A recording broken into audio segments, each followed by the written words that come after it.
پیر ذوالفقار رحمۃ اللہ علیہ فرماتے ہیں کہ ہم نے بعض بزرگوں کا یہ عمل بھی دیکھا کہ وہ فرماتے ہیں کہ جس آدمی کی فجر کی نماز قضا ہو جاتی ہے وہ اس آدمی کی زندگی کا منحوس دن ہوا کرتا ہے۔ چنانچہ ایک مرتبہ کسی آدمی نے قسم کھا لی کہ میں اپنی بیوی کو منحوس دن طلاق دوں گا۔ اب اسے سمجھ بھی نہیں آ رہا کہ میں کس دن طلاق دوں، میں اپنی قسم کو کس طرح سے پورا کروں، کون سا دن منحوس ہے۔ تو ایک کسی بڑے عالم فقیہ کے پاس گیا، اس نے جا کر پوچھا کہ حضرت میں نے یہ قسم کھا لی ہے کہ میں اپنی بیوی کو منحوس دن طلاق دوں گا، تو اب میں کس طرح سے کام کر سکتا ہوں؟ تو انہوں نے فرمایا کہ جس دن تمہاری فجر کی نماز قضا ہو جائے وہ تمہاری زندگی کا منحوس ترین دن ہے، تم اس دن یہ کام کر سکتے ہو۔ بعض ایسے بزرگوں کو بھی دیکھا گیا ہے جو اپنے وقت کے حاکم ہوتے تھے، مگر انہوں نے دستور بنایا ہوا تھا کہ اگر انہیں کسی کو سزا دینی ہے، کسی پر کوئی حد جاری کرنی ہے، تو وہ دیکھا کرتے تھے کہ اس دن اس آدمی نے فجر کی نماز پڑھی ہے یا نہیں۔ اگر فجر کی نماز پڑھی ہوتی تھی تو وہ اپنی سزا کو مؤخر کر دیتے تھے، سزا کو ٹال دیا کرتے تھے کہ اس نے تو فجر پڑھ لی، یہ اللہ کے امان میں آ گیا، اب ہم اسے کس طرح سزا دے سکتے ہیں۔ اس پہ وہ نظر رکھتے تھے اور دیکھا کرتے تھے جس دن اس کی فجر کی نماز چھوٹ گئی تو اس دن اس کو وہ سزا دے دیا کرتے تھے۔ تو فجر کی نماز کا چھوڑنا، دن کا آغاز ایسے کام سے کرنا جو اللہ کی ناراضگی کا سبب ہو، اللہ کو ناراض کر کے اللہ کا حکم کو توڑ کر دن کا آغاز کرنا، تو وہ دن کیا ہو جاتا ہے؟ وہ دن منحوس ہو جاتا ہے، اس دن کی خیر و برکت ختم ہو جاتی ہے، اس دن کا نور ختم ہو جاتا ہے۔ تو مسلمانوں کا دستور کیا ہونا چاہیے کہ رات کو وقت پر جلدی سوئیں اور پھر صبح وقت پر جلدی جاگیں۔ جب جلدی سونے کی عادت ہو جائے گی تو پھر خود بخود فجر میں اٹھنے کی عادت بن جائے گی، خود نیند پوری ہونے کے بعد فجر میں اٹھ جائیں گے۔ اپنے ساتھ والدین کو چاہیے کہ بچوں کی بھی یہی تربیت کریں کہ فجر میں اٹھانے کی عادت ڈالیں۔ فجر کے وقت اٹھنے کے بہت سے فائدے ہیں۔ فجر کے وقت ایک ایسی گیس جسم کے اندر جاتی ہے کہ وہ انسان کی صحت کے لیے بہت زیادہ ضروری ہوتی ہے۔ سونے والا بستر پہ اس گیس کو انہال نہیں کر سکتا، ذرا باہر نکل کر ٹھنڈی ہوا لینی پڑتی ہے، تو اس میں جسمانی بھی فائدہ ہوتا ہے اور روحانی بھی فائدہ ہوتا ہے۔ اور بالخصوص بچوں کو تو جلدی اٹھانا چاہیے تاکہ ان کی جسم کی نشو و نما اچھی ہو اور تربیت بھی اچھی ہو۔ یہ کب ہو سکتا ہے سب کچھ؟ جب ہم جلدی سونے کی عادت ڈالیں گے۔ آج ہمارے یہاں رواج ہو گیا ہے رات کو 12، 1، 2 بجے تک جاگنے کا۔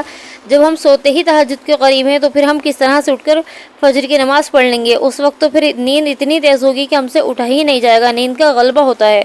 ہمیں اپنے دنوں کو منور کرنا ہے۔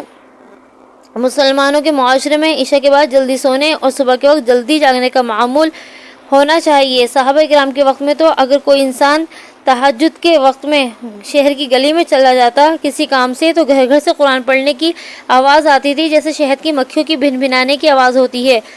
اس لیے ہمیں بھی چاہیے کہ ہم صبح کے وقت اٹھیں، عورتیں صبح کے وقت اٹھ کر نماز پڑھیں، اگر تہجد پڑھ لیں تو کیا ہی بات ہے، قرآن پاک کی تلاوت کریں، درود شریف پڑھیں، استغفار پڑھیں۔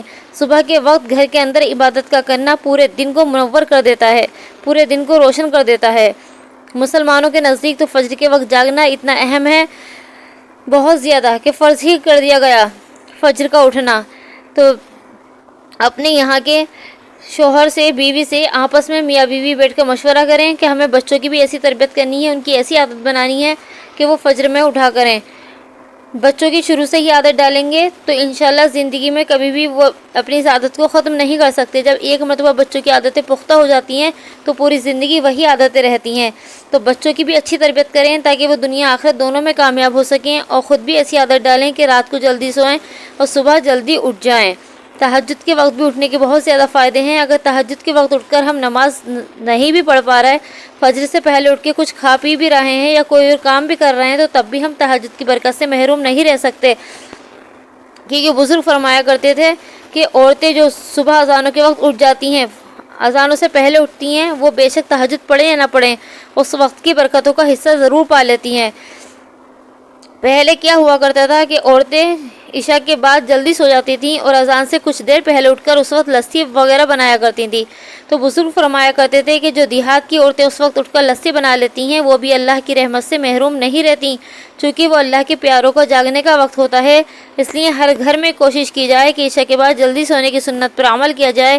اس کے لیے دعائیں بھی مانگیں کہ اے مالک اس سنت سے ہمیں محروم نہ فرما، اور پھر آپس میں مشورہ بھی کریں، کوشش بھی کریں، دعا بھی مانگیں۔ یہ نہیں ہے صرف دعا مانگی اور چھوڑ دیا، بلکہ دعا بھی مانگیں، کوشش بھی کریں اس کے لیے، اور عملی قدم بھی اٹھائیں، جلدی سوئیں بھی۔